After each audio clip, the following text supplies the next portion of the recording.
Good morning everyone.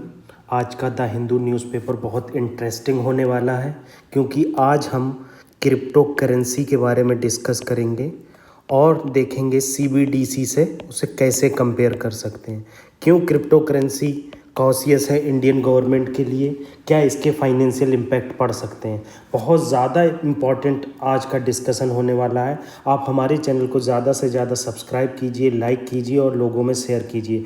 तो पहला article जो फ्रंट पेज का है वो है ट्रेड डेफिसिट से रिलेटेड। क्या कह रहा है? गुड्स ट्रेड डेफिसिट हिट्स ए 10 मंथ हाई। देखो, हमारा गुड्स में जो ट्रेड डेफिसिट है वो बहुत 10 मंथ के हाई पर पहुंच गया है। तो इसमें हमारे लिए जानने का चीज़ ये है कि ट्रेड डेफिसिट होता क्या है। देखो, ट्रेड डेफिसिट होता है एक्सपोर्ट माइनस इंपोर्ट।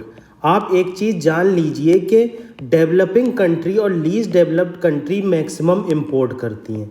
तो इंपोर्ट करने की वजह से जो ट्रेड होता है हमेशा डेफिसिट रहता है। अगर हम ज़्यादा से ज़्यादा एक्सपोर्ट करें, बहुत ज़्यादा एक्सपोर्ट करें, तो हमारा डेफिसिट ख़त्म हो जाएगा। तो मैक्सिमम डेवलपिंग कंट्री में या लीस्ट डेवलप्ड कंट्री में ये सिचुएशन बनी रहती है।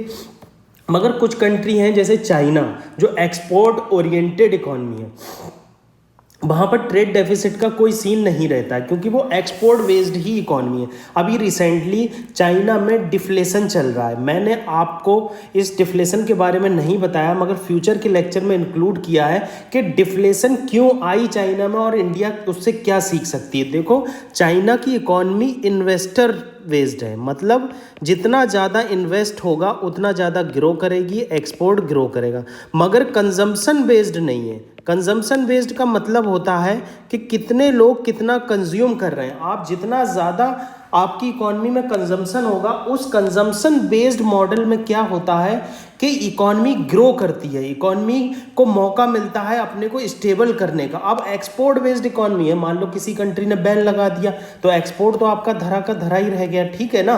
तो ये ट्रेड डेफिसिट हमने डिस्कस किया। निपाह का केस हम पहले डिस्कस कर चुके हैं, आगे आपको इसके नोट्स हम प्रोवाइड करेंगे। निपाह जो है एक जूनोटिक वायरस है, मैंने बताया है, हम लोग रिवीजन कर लेते हैं। एक जूनोटिक वायरस है, मैंने आपको बताया है कि वायरस जो होता है वो उसको पनपने के लिए या जीवित रहने के लिए होस्ट की ज़रूरत होती है। यूपीएससी इस पर क्वेश्चन पूछ चुकी है। और निपाह की कोई भी वैक्सीन नहीं है। कोई भी वैक्सीन ना होने की वजह से इसको जो स्टैंडर्ड मेजर्स हैं फीवर के लिए, बहुत सारी चीज़ें जो ज़रूरत होती है वो चीज़ें यूज़ की जाती हैं और कोई भी चीज़ इसमें यूज़ नहीं की जाती। मैंने बताया सबसे पहले निपाह मलेशिया और इंडोनेशिया में मिला था, अप्रॉक्स 1998 में मैंने आपको बताया था। मैंने आपको बताया केरला, तमिलनाडु और कर्नाटका, इन रीजन में निपाह के केसेस मिले हैं। और निपाह वायरस फ्रूट बैट से होता है। ये देखिए, हमने आज रिवीजन कर लिया कि निपाह कहाँ से होता है और कहाँ तक पहुँचता है और इंडिया में केसेस क्यों बढ़ रहे हैं। अगला आर्टिकल जीएसटी एपिलेट ट्रिब्यूनल से रिलेटेड है, इसको हम फ्यूचर के लेक्चर में डिस्कस करेंगे। देख लेते हैं next article. Next article related है brain electrical oscillation signature profiling. मतलब क्या होता है, पहले ये चीज़ होती थी पॉलीग्राफ टेस्ट होता था। देखो, पॉलीग्राफ टेस्ट में क्या होता था कि आपसे कुछ क्वेश्चन करती थी पुलिस, और पुलिस जो क्वेश्चन करती थी उसके जवाब देने होते थे और आपके जवाब के आधार पर आपके साइकोलॉजिकल फेनोमेना को देखा जाता था। उस बेस पर डिसाइड किया जाता था कि आप झूठ बोल रहे हैं या सच बोल रहे हैं। मगर brain electrical oscillation signature profile में ऐसा कुछ भी नहीं किया जाता, ठीक है। देखो, ये टेस्ट है neuro psychological method of interrogation, मतलब इसमें न्यूरो साइकोलॉजिकल मेथड होता है यूज कि न्यूरोलॉजिकल आपके ब्रेन में क्या चेंजेस हो रहे हैं। देखो, ये चीज़ बताई गई है persons brain bye sensing brain wave response. मतलब आप बैठे हैं, आपसे वार्तालाप चल रही है, कोई स्पेसिफिक क्वेश्चन नहीं पूछा जा रहा, मगर आपका ब्रेन किस तरह से रिस्पॉन्स कर रहा है, आपके ब्रेन में क्या एक्टिविटी हो रही है, उस चीज़ के द्वारा पता लगाया जाता है कि आप इस केस में झूठ बोल रहे हैं या नहीं बोल रहे हैं। तो इसमें क्या बताया गया, कैरिड आउट बिया प्रोसेस, जो प्रोसेस होती है उसे इलेक्ट्रो इंसेफ्लोग्राम बोलते हैं, इंपॉर्टेंट है।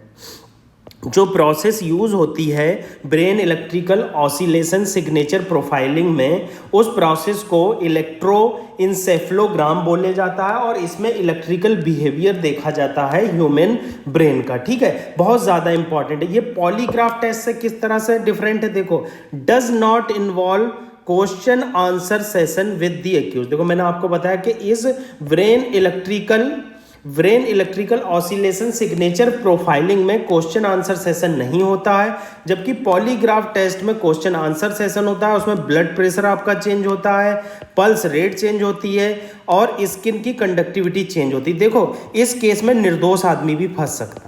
कैसे फंस सकता है, देखो कभी कभी क्या होता है, निर्दोष इतना घबरा जाता है तो उसका ब्लड प्रेशर हाई हो जाता है। देखो दोनों ही केस ये सुप्रीम कोर्ट के द्वारा लीगल नहीं है। यूज करती है पुलिस लोगों को डराने के लिए, धमकाने के लिए, मगर क्या होता है सुप्रीम कोर्ट इन केसेस को मानती नहीं है। देखो लिखा है आगे, brain mapping is considered much more credible than polygraph. मतलब क्रेडिबल है, मतलब 100% श्योर नहीं है, मच मोर क्रेडिबल बताया इसने। ठीक है, ब्रेन मैपिंग। तो ये सब चीज़ें हमारे लिए इंपॉर्टेंट हो जाती हैं कि सुप्रीम कोर्ट इन्हें मानता है या नहीं मानता है। इलेक्ट्रोइंसेफेलोग्राम आप ज़रूर याद रखना, ये बहुत ज़्यादा इंपॉर्टेंट है, इलेक्ट्रोइंसेफेलोग्राम। नेक्स्ट आर्टिकल देख लेते हैं। नेक्स्ट आर्टिकल रिलेटेड है एक्सरसाइजेस के ऊपर। बहुत सारी एक्सरसाइजेज न्यूज़ में रहती हैं। तो पहली एक्सरसाइज है एक्सरसाइज एकता जो है नवल एक्सरसाइज है, एनुअल एक्सरसाइज है, इंडिया और मालदीव के बीच होती है। देखो आपको मैं हिस्टोरिकल पॉइंट ऑफ व्यू बता देता हूँ यूपीएससी का। यूपीएससी ने अभी तक कोई एक्सरसाइजेज नहीं पूछी हैं, तो हम लोग क्या है एक्सरसाइजेस को डिस्कस भी नहीं करते हैं। मगर यूपीएससी अनप्रिडिक्टेबल है। ठीक है, अनप्रिडिक्टेबिलिटी कुछ भी कर सकता है यूपीएससी। तो इसीलिए क्या होता है कि हम एक्सरसाइजेस को एज अ डिस्कस कर लेते हैं मगर लर्न नहीं करते हैं। ठीक है, तो हमने एक्सरसाइज एकता देखी, ये एक नवल एक्सरसाइज है, इंडिया और मालदीव के बीच में है। ठीक है, दूसरी एक्वेरिन आर्मी एक्सरसाइज है। आर्मी एक्सरसाइज मतलब मिलिट्री एक्सरसाइज है, ये इंडिया और मालदीव के बीच होती है। और एक्सरसाइज खान क्वेस्ट 2023, ये इंडियन आर्मी पार्टिसिपेट करती है मंगोलिया में, multinational peace keeping joint exercise है। ये वाली ज़्यादा इंपॉर्टेंट है। ऐसी एक्सरसाइज ज़्यादा पूछी जाती हैं जिससे पीस की उत्पत्ति होती हो, पीस का जन्म होता हो। ठीक है, अगला आर्टिकल जो हमारे द हिंदू का मोस्ट इंपॉर्टेंट आर्टिकल है क्रिप्टो करेंसी से रिलेटेड। क्या हुआ, G20 नेशंस की मीटिंग्स में एक ब्रॉड कंसेंसस बना कि हम कैसे क्रिप्टो करेंसी को रेगुलेट कर सकते हैं जिससे हमारे फाइनेंशियल लॉसेस ना हो और हमारी इकोनॉमी में डिसस्टेबिलिटी ना आए और टेररिज्म को बढ़ावा ना मिले। ठीक है, ये चीज़ें इस G20 के समिट में डिस्कस की गई। उसमें बताया गया कि कैसे क्रिप्टो करेंसी को रेगुलेट किया जाए। तो हम क्रिप्टो करेंसी के बेसिक्स देख लेते हैं और सीबीडीसी से किस तरह डिफरेंट है। ये बहुत इंपॉर्टेंट आर्टिकल है, ये आपके यूपीएससी या पीसीएस में ज़रूर पूछा जाएगा हर हाल में। देखो पहला पॉइंट क्या कह रहा है, क्रिप्टो करेंसी क्या है, एक डिजिटल वर्चुअल करेंसी है जो सिक्योरिटी में, जिसकी सिक्योरिटी क्रिप्टोग्राफी पर बेस्ड होती है। मतलब ये एक प्रोग्रामिंग है। जो कोई भी चीज़ हम इंटरनेट पे देख रहे हैं वो एक प्रोग्रामिंग होती है। उसके बैक एंड में हैशटैग AB, फिर हैशटैग स्टार, ये सब चीज़ें यूज होती हैं। कंप्यूटर साइंस वाले बच्चे जानते होंगे जो आज हमारा लेक्चर सुनते होंगे। और फिर दूसरी बात है ये डिसेंट्रलाइज करेंसी है। डिसेंट्रलाइज करेंसी का क्या मतलब होता है, देखो डिसेंट्रलाइज करेंसी का मतलब होता है जिसकी कोई सेंट्रलाइज बॉडी नहीं होती है, जो बिटकॉइन पर वर्क करती है। अगर एक ब्लॉक एक लेजर में चेंज हो रहा है तो दूसरे लेजर में ऑटोमेटिक चेंज दिखा रहा है, इंटरमीडिएटरी का रोल खत्म हो जाता है। बहुत इंपॉर्टेंट बात है। यही सीबीडीसी में, सीबीडीसी जो रिटेल सेक्टर में एज ए ट्रायल यूज की जा रही है उसमें भी यही है कि आपकी इंटरमीडिएटरीज खत्म हो जाएंगे, ब्लॉकचेन टेक्नोलॉजी का यूज होगा, डिसेंट्रलाइज सिस्टम होगा, कोई भी गवर्नमेंट कोई भी इंस्टीट्यूशन रेगुलेट नहीं करता है। यही वजह है क्रिप्टो करेंसी बहुत वोलेटाइल होती, कुछ भी बैकिंग नहीं है इसकी। ठीक है, कुछ क्रिप्टो करेंसी के एग्जाम्पल बताए गए हैं जैसे बिटकॉइन हो गया, इथेरियम हो गया और लाइट कॉइन हो गया। मैंने आपको पहले स्टेबल कॉइन बताया था। स्टेबल कॉइन क्या होता है, स्टेबल कॉइन इसलिए मार्केट में आया, ये भी एक तरह की क्रिप्टो करेंसी है, ठीक है। ये स्टेबल कॉइन मार्केट में इसलिए आया कि ताकि आपके कॉइन्स में स्टेबिलिटी रहे, ज़्यादा से ज़्यादा आप जो है उसको खरीद सके, आपके अंदर भरोसा उत्पन्न हो कि हाँ स्टेबल कॉइन एक क्रिप्टो करेंसी है मगर इसके अंदर स्टेबिलिटी ज़्यादा है। अदर क्रिप्टो करेंसी अगर आज $100 है तो कल $10,000 है, कल परसों $20,000 है, फिर एकदम गिर जाती। तो इस तरह से एक बेसिक चीज़ ये है, कभी कभी माइंड में हमारे क्वेश्चन आता है कि क्रिप्टो करेंसी में किस तरह से क्रिप्टो करेंसी बनी होती है। देखो पहली बात तो ये प्रोग्रामिंग होता है, दूसरी बात क्या है कि क्या करते हैं लोग, पहले एक लेजर बनाते हैं, मतलब एक डिजिटल अकाउंट बनाते हैं, वॉलेट बनाते हैं, फिर अपना पैसा किसी बंदे को देते हैं, थर्ड पर्सन को, फिर वो वॉलेट का अधिकार मिलता है, पासवर्ड मिलते हैं और उसमें क्रिप्टो करेंसी मिलती है। अब crypto currency up and down होती है, अप एंड डाउन होने के बाद क्या होता है, इसमें जो उतार चढ़ाव होता है उसके आधार पर इसमें खरीद फरोख्त होती है। एक क्रिप्टो करेंसी में बहुत वर्ड फेमस है, क्रिप्टो माइनिंग, ठीक है, क्रिप्टो माइनिंग में शॉर्ट में लिखता हूँ क्रिप्टो माइनिंग क्या होती है कि आप प्रोग्रामिंग को सॉल्व करके बहुत ज़्यादा एनर्जी लगा के बहुत बड़े वर्ल्ड क्लास कंप्यूटर यूज़ करके आप क्रिप्टो को माइन करते हैं, और ज़्यादा से ज़्यादा माइन करने की वजह से क्या होता है, सिस्टम पर बहुत लोड आता है, इलेक्ट्रिसिटी का बहुत लॉस होता है।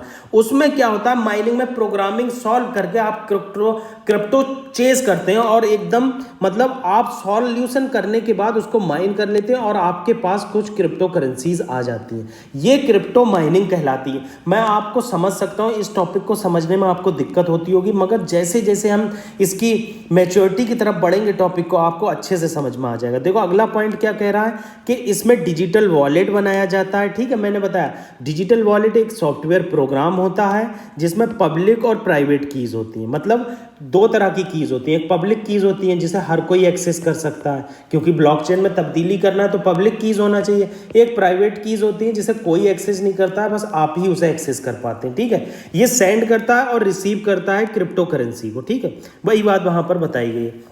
अगला पॉइंट देख लेते हैं, ब्लॉकचेन टेक्नोलॉजी क्या होती है, ये इंपॉर्टेंट। क्रिप्टो करेंसी यूपीएससी पूछे ना पूछे मगर ब्लॉकचेन टेक्नोलॉजी जरूर पूछ सकता है यूपीएससी। उसका रीजन है कि CBDC central bank digital currency में ब्लॉकचेन टेक्नोलॉजी का यूज हो रहा है। तो ब्लॉकचेन टेक्नोलॉजी क्या है, एक डिसेंट्रलाइज डिजिटल लेजर है। लेजर मतलब एक तरह का लॉकर है जो ट्रांजैक्शन को रिकॉर्ड करता है across the network of computer, मतलब जितने नेटवर्क हैं कंप्यूटर के डिसेंट्रलाइज मैनर में उसको रिकॉर्ड करता है। देखो ब्लॉकचेन को जो है डिसेंट्रलाइज बनाया गया है मगर इसको सेंट्रलाइज भी बनाया जा सकता है।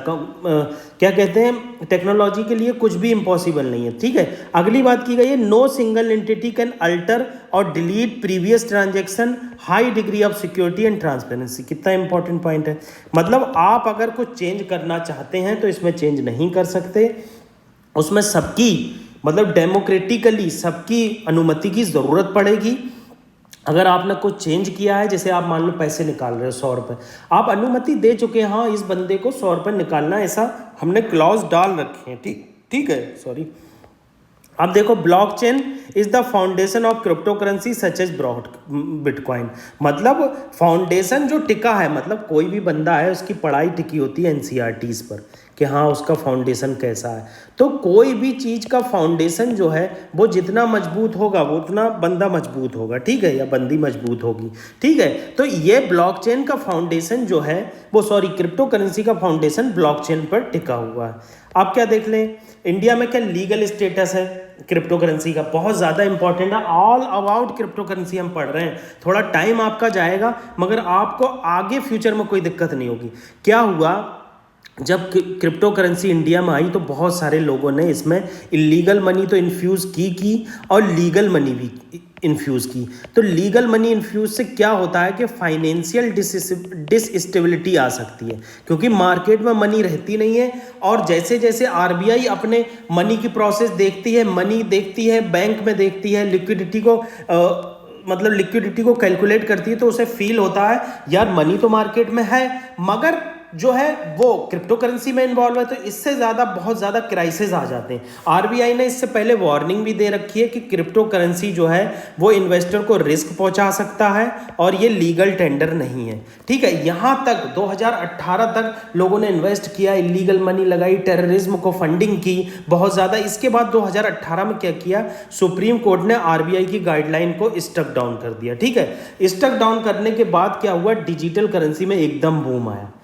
अब क्या हुआ, गवर्नमेंट ने इसको रेगुलेशन लगाने के बाद 2-3 साल स्टडी करने के बाद यूनियन बजट 2022 में कहा कि कोई भी वर्चुअल ट्रांजैक्शन होगा, मतलब चाहे डिजिटल करेंसी हो या कोई भी ट्रांजैक्शन हो, उसमें 30% टैक्स डिडक्ट होगा। मतलब अगर आप कोई भी क्रिप्टो करेंसी से रिलेटेड ट्रांजैक्शन करते हैं, 100 रुपये आपने ट्रांजैक्ट किए तो आप पे 30 रुपये ट्रांजैक्शन लगेगा। मगर अभी भी गवर्नमेंट ने ये क्लियर नहीं किया कि क्रिप्टो करेंसी लीगल है या इलीगल है, अभी भी वो दुविधा की स्थिति बनी हुई है। उसके बाद क्या किया, इस चीज़ को चेक करने के लिए और इस चीज़ को स्टक डाउन करने के लिए सेंट्रल गवर्नमेंट ने एक सेंट्रल बैंक डिजिटल करेंसी लाई। ठीक है, इसको आगे हम डिस्कस करेंगे। ये चीज़ इंपॉर्टेंट है, किस देश में क्रिप्टो करेंसी जो है लीगल है, तो जहाँ पर क्रिप्टो करेंसी के आधार पर लेन देन होता है। तो एक है अल सल्वाडोर, ये सबसे पहली कंट्री थी अल सल्वाडोर, दूसरी है सेंट्रल अफ्रीकन रिपब्लिक। ठीक है, ये 2 कंट्री हैं जो वर्ल्ड में क्रिप्टो करेंसी पर ट्रांजैक्शन करती हैं। ठीक है, यहाँ पर बिटकॉइन लीगल करेंसी है। ठीक है, आगे देख लेते हैं। अब देखो, मैंने आपको बताया जो इंपॉर्टेंट चीज़ है central bank digital currency. Central bank digital currency क्या होता है, ये चीज़ देख लेते हैं।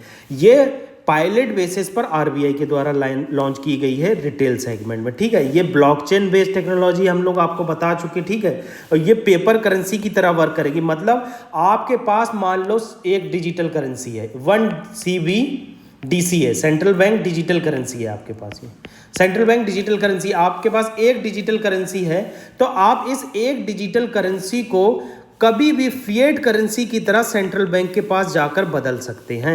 मतलब ये एक लीगल टेंडर है, और लीगल टेंडर है तो इसकी स्टेबिलिटी ज़्यादा है, और स्टेबिलिटी ज़्यादा है तो लोगों के परचेजिंग पावर भी बढ़ेगी, टेररिज्म पे भी खर्चा नहीं कर सकेंगे, हम उस पर रेगुलेशन भी लगा सकेंगे, उससे ओवरव्यू भी ले सकेंगे। ठीक है, तो ये चीज़ें यहाँ पर बताई गई हैं। ठीक है, अब देखो वही बात बताई गई, सेम करेंसी है 1 to 1, आप इसे एक्सचेंज कर सकते हैं, और डिजिटल वर्जन है इंडियन रुपीज़ का। ठीक है, आप देख लो कुछ इंपॉर्टेंट ये मैंने बनाया है अपने पास से, बहुत इंपॉर्टेंट चीज़ है कि क्या कौन इशूअर होता है। देखो, सेंट्रल बैंक डिजिटल करेंसी का इशूअर जो है आरबीआई है, जबकि क्रिप्टो करेंसी डिसेंट्रलाइज है। ठीक है, रेगुलेशन ये हाईली रेगुलेटेड है। ठीक है, ये गवर्नमेंट के द्वारा रेगुलेट की जाती है सेंट्रल। ये वैरायटी ऑफ कंट्रीज हैं, मतलब कंट्री में रेगुलेशन वेरीज कर रहा है क्रिप्टो करेंसी का, इंपॉर्टेंट पॉइंट है। अब एक्चुअली क्रिप्टो करेंसी रेगुलेट ही नहीं की जाती, मार्केट में डिमांड एंड सप्लाई पर बेस्ड होती है। बैक्ड बाई गवर्नमेंट, हाँ ये गवर्नमेंट बैक है सेंट्रल बैंक की करेंसी, और डिजिटल करेंसी बाई आरबीआई ये भी बैक्ड है। ये कोई बैक्ड नहीं, बैकिंग ही नहीं है। बैकिंग ना होने की वजह से इसके मार्केट में बहुत वोलेटिलिटी रहती है ना। कंट्रोल पर्पस क्या है, सेंट्रल बैंक का कंट्रोल पर्पस है digital currency, monetary policy and financial stability. और ये digital currency by RBI, efficient transaction and financial inclusion. और क्रिप्टो करेंसी क्या है, कोई भी इस पर कंट्रोल ही नहीं है, ये जो है डिसेंट्रलाइज कंट्रोल है इस पर। ठीक है, तो ये चीज़ है कि इसमें सबसे इंपॉर्टेंट चीज़ थी ये, देखो आपको मैं बताता हूँ, बैकिंग, कि जो बैकिंग है वो बहुत ज़्यादा इंपॉर्टेंट है। ये देखो, central digital currency by RBI ये भी बैक की जाती है। सेंट्रल बैंक की जो करेंसीज होती हैं यूपीआई वगैरह, वो भी कंट्रोल की जाती हैं। आप देखो, जो यूपीआई वगैरह होती है वो monetary policy and financial stability के लिए यूज़ होती है, जबकि डिजिटल बैंक की जो सीबीडीसी है वो efficient transaction and financial inclusion. मतलब वही बात की जा रही है कि सीबीडीसी क्या होता है कि आपको इफिशियंसी देता है, फाइनेंशियल इंक्लूजन देता है। आप फॉरेन से ट्रेड करना चाहते हैं, लो हम सीबीडीसी डायरेक्ट ट्रांसफर कर देते हैं, कोई इंटरमीडिएटरी का रोल ही नहीं है। आपके पास सीबीडीसी है, आप इंडिया के पास आइए, कभी भी फिएट करेंसी ले जाइए, आप इंडिया से सीबीडीसी दीजिए, आप हमारे यहाँ से माल ले जाइए। तो मतलब जो है इफिशिएंट ट्रांजैक्शन हो जाता है इससे। जबकि क्रिप्टो करेंसी क्या है, डिजिटल एसेट है, ग्लोबल ट्रांसफर इन्वेस्टमेंट स्पेकुलेशन, मतलब बहुत ज़्यादा स्पेकुलेशन रहता है, ट्रांजैक्शन तो हो रहे हैं इसमें, मगर कोई भी उसका वो व्यूज़ नहीं है। ठीक है, कोई भी उसको लीगलिटी नहीं है। ठीक है, अब ये चीज़ इंपॉर्टेंट है, ये सब मेरे द्वारा नोट्स बनाए गए हैं, खुद मैंने अपने माइंड से रिसर्च करके इस पर बनाया है कि कैसे क्या रीज़न है जो इंडियन गवर्नमेंट है कॉशियस है क्रिप्टो करेंसी के लिए। पहली बात इन्होंने बताई है कि लैक ऑफ रेगुलेशन है, कोई भी रेगुलेशन नहीं है क्रिप्टो करेंसी पर। मैंने आपको पहले ही बताया कि रिस्क बहुत ज़्यादा इन्वॉल्व है, fraud, money laundering, terrorism, tax evasion, illegal activity में। अरे जब कोई रेगुलेशन ही नहीं है तो आप कोई भी कैश फॉर्म को डिजिटल में बदलोगे और क्रिप्टो करेंसी में ट्रांजेक्शन स्टार्ट कर दोगे। रेगुलेशन है ही नहीं, आपको जानता ही नहीं है बंदा किस नाम से वॉलेट बनाया गया है, ठीक है। प्राइस वॉलेटिलिटी बहुत है, हम लोग इसे डिस्कस कर चुके। कंज्यूमर प्रोटेक्शन मैंने आपको बताई है, जब क्रिप्टो करेंसी में बहुत ज़्यादा इन्वेस्ट हो जाएगा तो लिक्विडिटी का पता नहीं रहेगा किस क्षेत्र में कितनी लिक्विडिटी है। फाइनेंशियल स्टेबिलिटी नहीं रहती है, और टैक्स इवेजन तो मैंने आपको बताई है। तो इस तरह से आज हमने क्रिप्टो करेंसी से रिलेटेड पूरा टॉपिक को डिस्कस किया। आपको कहीं से भी कोई चीज़ सर्च करने की ज़रूरत नहीं है, आप दो बार सुनिए। हमारे चैनल को ज़्यादा से ज़्यादा सब्सक्राइब कीजिए। Thank you very much.